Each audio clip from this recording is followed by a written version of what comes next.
प्रस्तुति कार्यक्रम सवाल जवाब।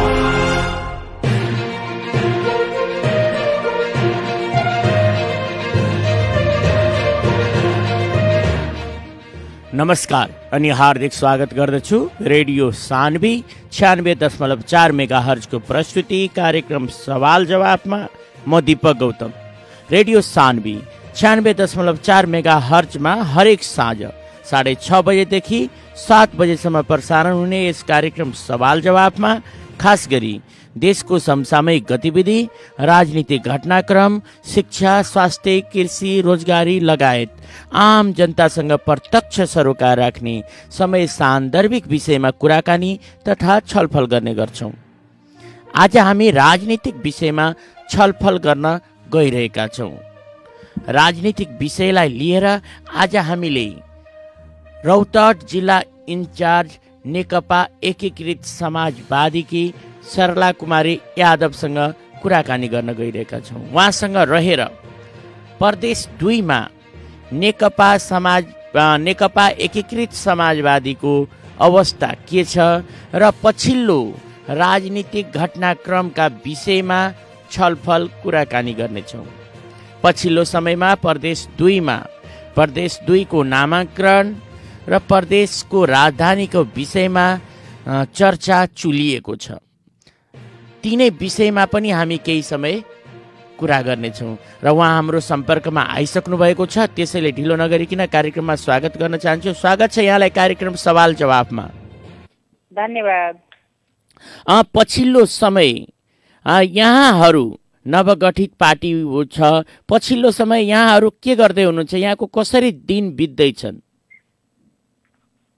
अहिले हाम्रो त अब यो नयाँ पार्टी भनौँ कि अब हामीले चाहिँ नि अब सुरक्षित किसिमले जुन एउटा व्यक्तिहरू त पुरानो हुनुभयो, यहाँहरू पार्टी चाहिँ नयाँ गठन गरेर दर्ता त नयाँ भएको भयो, त्यो हिसाबले भनियो। त्यो हिसाबले हामी अहिले अब नयाँ पार्टी त अब नामले चाहिँ नयाँ पार्टी हो, मान्छे हामी पुरानै छौँ।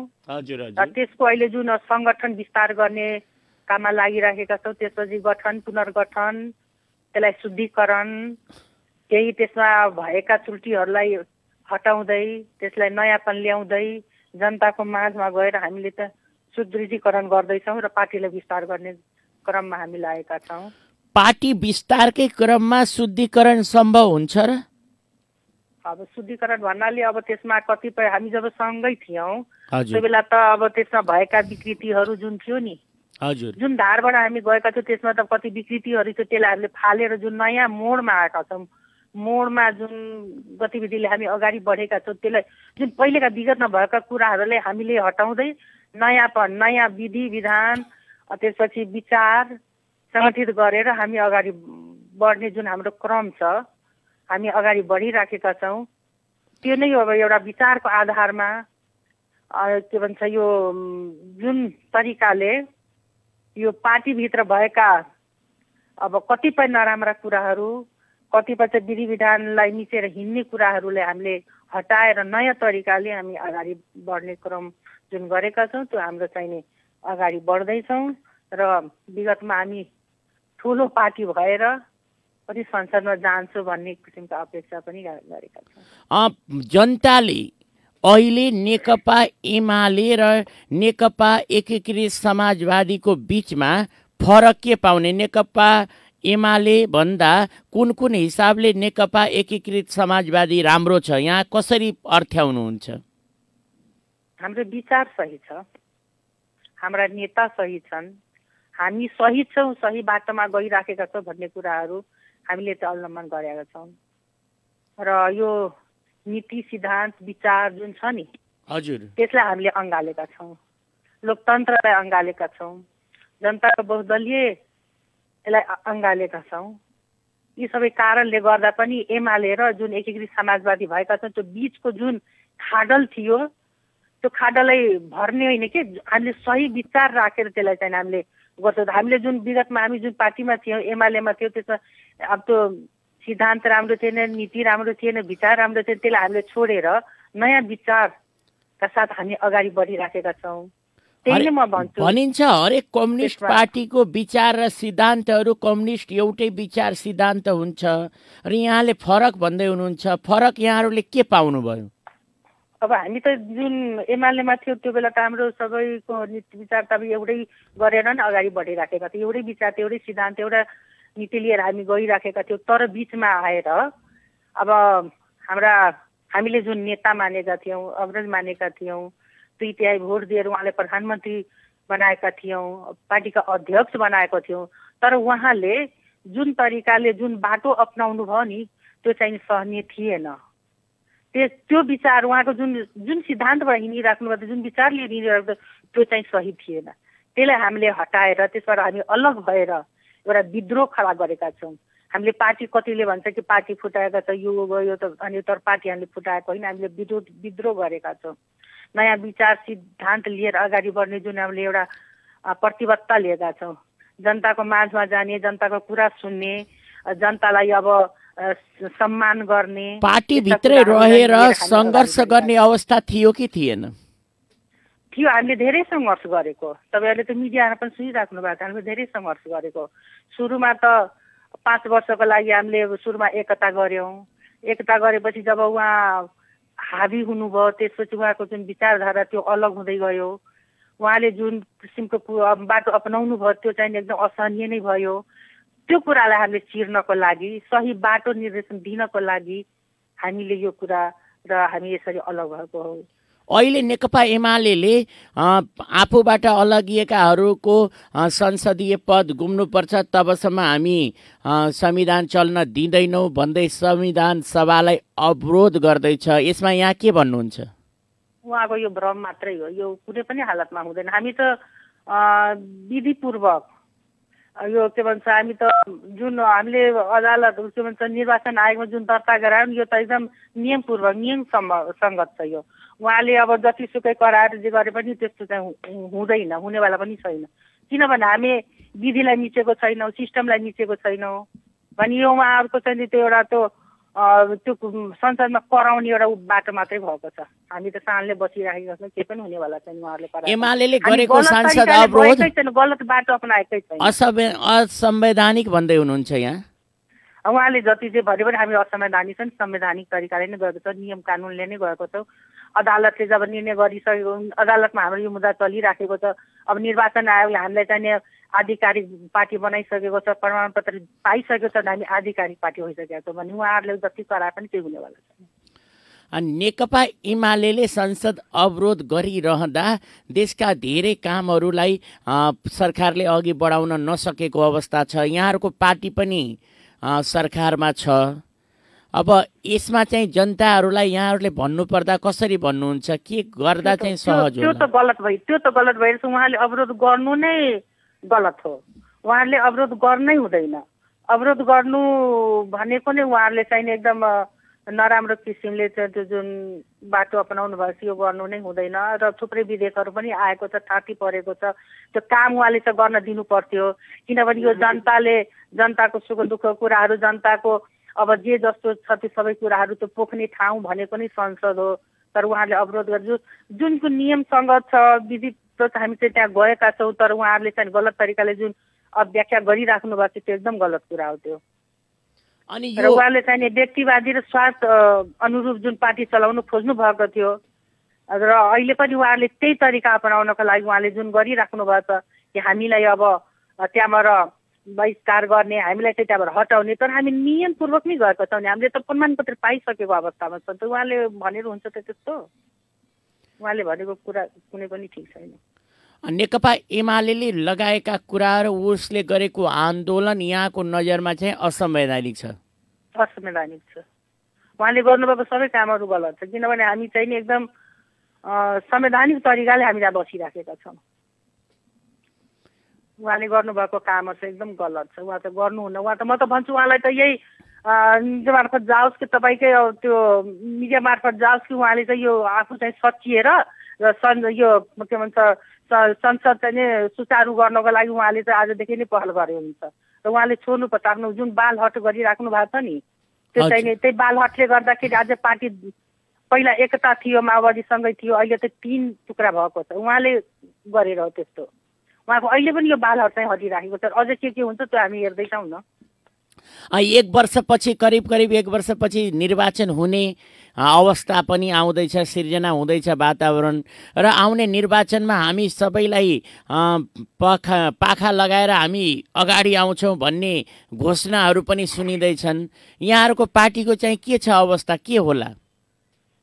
हाम्रो पार्टीको अवस्था धेरै राम्रो छ। अहिले हाम्रो जुन स्थानीय तहमा हामी गइराखेका छौँ, अब पार्टीको विस्तार गर्ने काममा जुन हामी लागिराखेको छ, जुन जनताहरू चाहिँ जुन कार्यकर्ता जनताहरू जुन हाम्रो मोटिभेट हुँदैछ, हाम्रो पार्टीमा जुन आउने जुन लड्को लागिराख्यो, त्यसले गर्दाखेरि त हामी एकदम सन्तुष्टित अब त्यो चुनावको परिणामले देखाउँछ। तर हामीलाई भनौँ न यो यसबाट चाहिँ नि सन्तुष्टि नै छ, त्यस्तो कुनै पनि किसिमको चाहिँ नि नराम्रो छ भन्ने जस्तो मलाई लागेको छैन।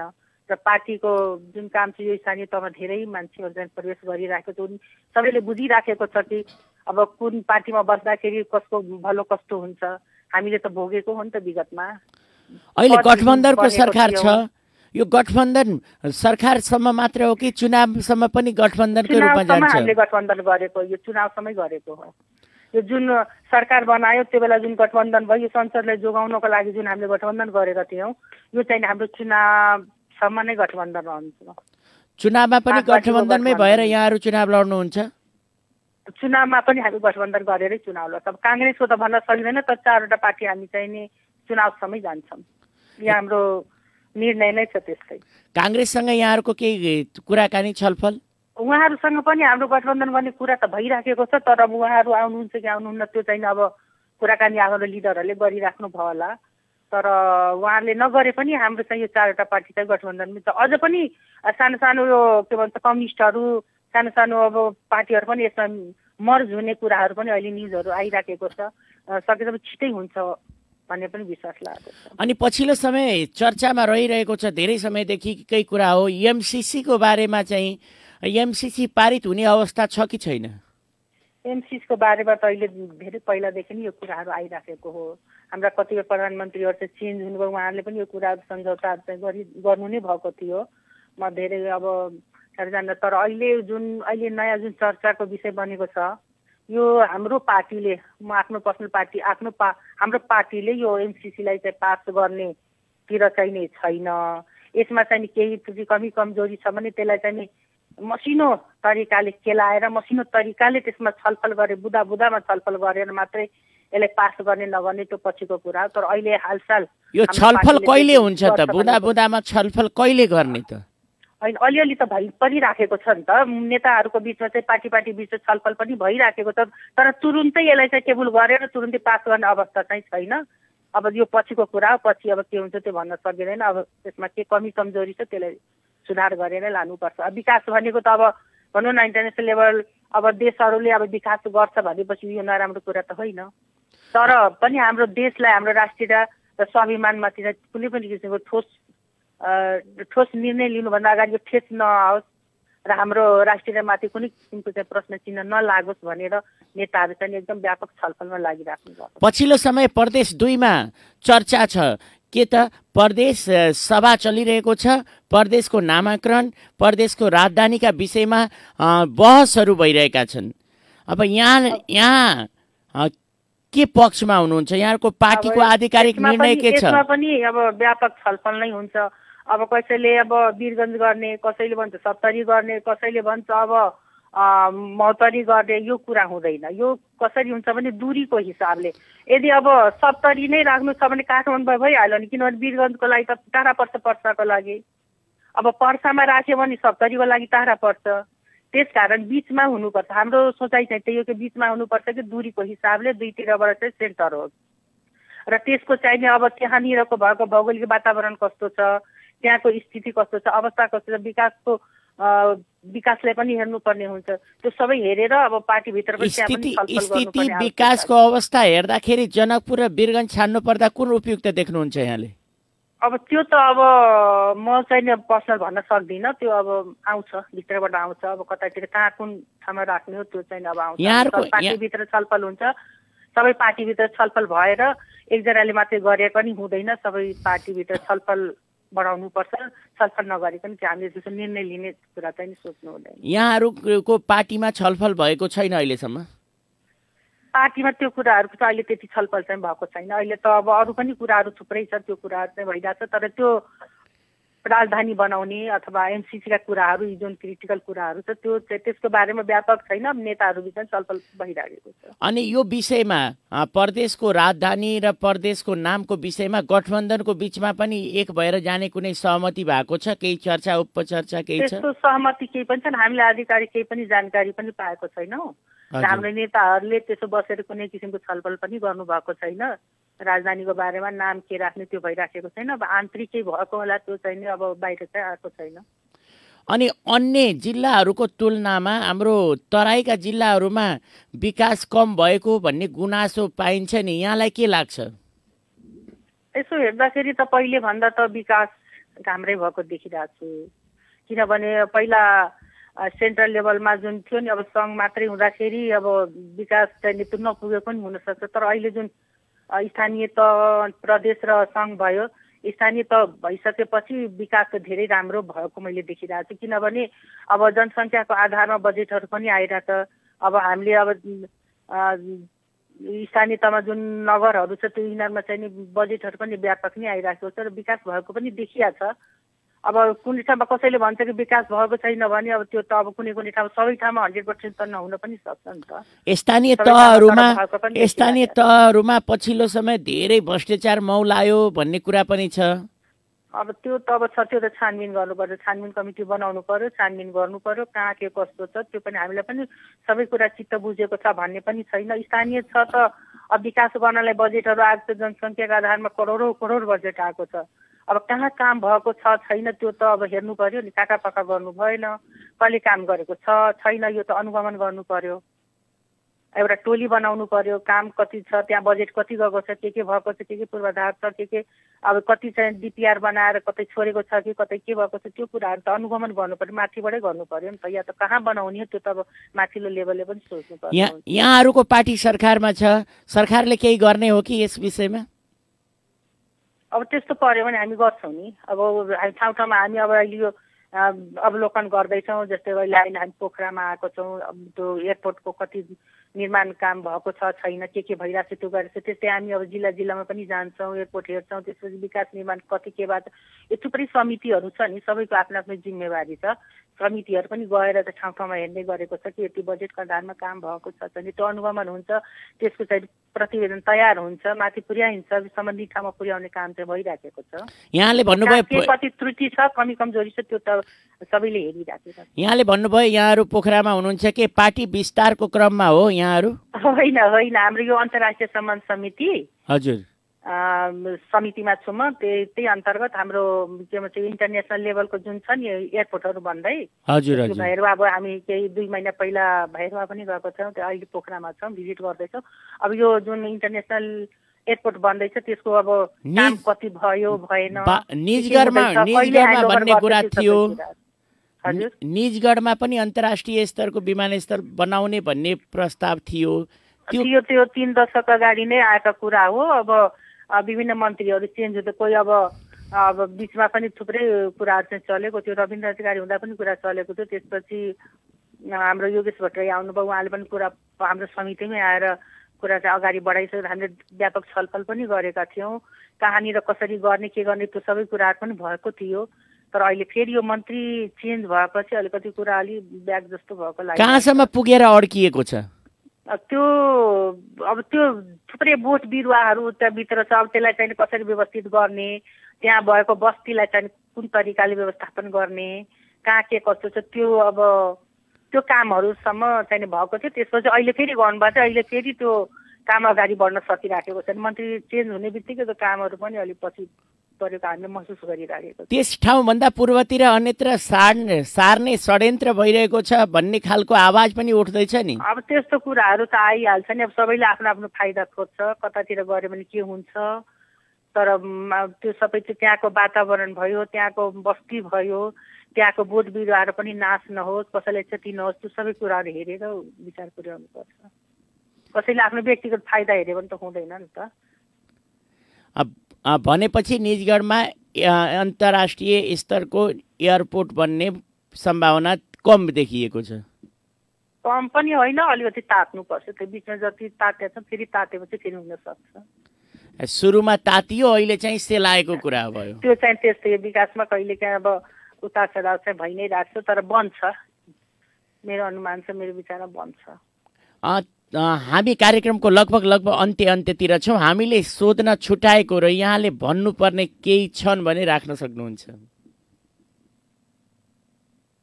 मैले त अब यो तपाईँको कार्यक्रममा राख्नु पर्दाखेरि जुन अब यो देश यो विकास निर्माणका कुराहरू भयो, त्यसपछि हाम्रो पार्टीभित्रका गतिविधिका कुराहरू भयो, तपाईँले जुन प्रश्नहरू गर्नुभएको त एमसिसीका कुराहरू जुन गर्नुभएको थियो, त्यो हाम्रो पार्टीभित्र एक चरणमा हाम्रो छलफल पनि भयो र हामी फेरि त्यसलाई सुधारेर देशलाई यो सर्वमा कुनै पनि किसिमको आँच नआउने गरी देशलाई नराम्रो दिशातिर जानबाट रोक्नको लागि हाम्रो पार्टीभित्र व्यापक छलफल भएको छ। विकास निर्माणको लागि पनि हाम्रो सरकार पार्टीमा छ।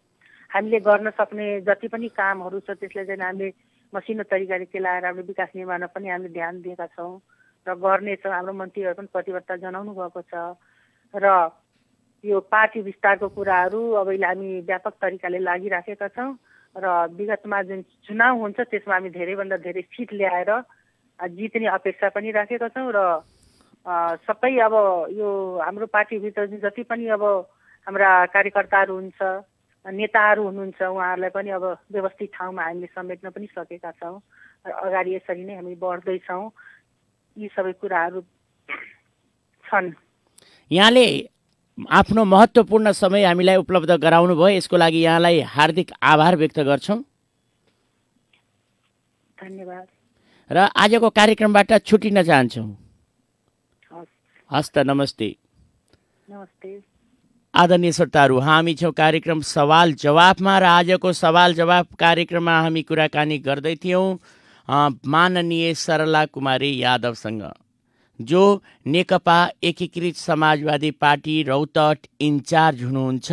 उहाँसँग रहेर हामीले प्रदेश 2मा नेकपा एकीकृत समाजवादी पार्टीको अवस्थाका बारेमा र प्रदेश राजधानी र प्रदेशको नामाङ्करणका बारेमा पनि कुराकानी तथा छलफल गरेका थियौँ र यस्तै विषयमा फरक अतिथिसँग हामी हरेक दिन सवाल जवाफ कार्यक्रममा कुराकानी गर्ने गर्छौँ र आजको हाम्रो निर्धारित समय सकिसकेकाले प्राविधिक मित्र सानुलाई धन्यवाद दिँदै म कार्यक्रम प्रस्तुता आजको कार्यक्रमबाट बिदा चाहन्छु। हस्त, नमस्ते।